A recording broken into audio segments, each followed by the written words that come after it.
La lutte contre la corruption était au centre des échanges que le chef de l'État a eus avec le vice-président du FONAC. Il est préoccupé par tout ce qu'il faudrait faire pour que la corruption, à défaut de cesser complètement, puisse diminuer sensiblement dans le pays. Nous avons échangé sur le contenu de la loi 2011-20 du 12 octobre 2011 portant lutte contre la corruption et autres infractions connexes en République du Bénin.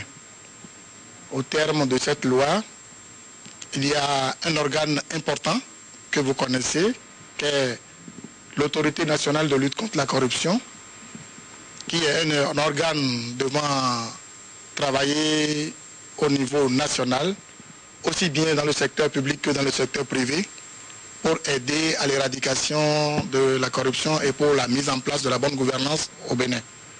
Nous avons échangé sur tous ces sujets et il m'a fait savoir sa préoccupation quant à l'installation très rapide de cette institution. Sa préoccupation est que les instances devant désigner ou choisir leurs représentants au sein de l'Autorité nationale de lutte contre la corruption puissent le faire. Si ces instances ne l'ont pas encore fait, il serait bon, il est souhaitable de le faire rapidement pour qu'on puisse mettre en place l'Autorité nationale de lutte contre la corruption, que cette autorité puisse se mettre au travail, car il y a beaucoup de problèmes de gouvernance dans le pays. C'est ça l'une des préoccupations les plus importantes dont le chef de l'État a eu à discuter avec moi. Nous avons évidemment passé en revue les autres dossiers de corruption, de mauvaise gouvernance, de détournement de deniers publics dans le pays. Et nous avons eu des échanges de vues sur toutes ces questions-là. Voilà l'objet de la rencontre que j'ai eue avec le président de la République. Merci. Étaient également au cabinet présidentiel des hommes d'affaires tunisiens, des hommes d'affaires qui sont spécialisés dans la construction des hôpitaux.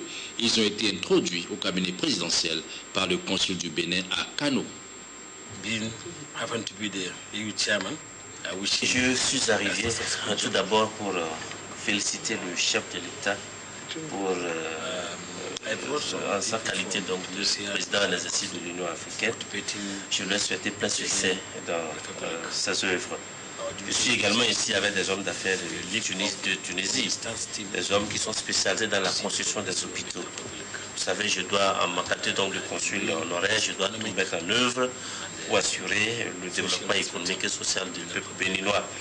Donc, je suis ici avec ces messieurs. Nous en avons parlé de long en large avec le chef de l'État. Et le chef de l'État a donné des directives assez claires pour la réussite donc, de ce projet. Donc, nous nous reverrons d'ici à là pour la suite. Nous avons rencontré son Excellence, Monsieur le Président. On lui a présenté,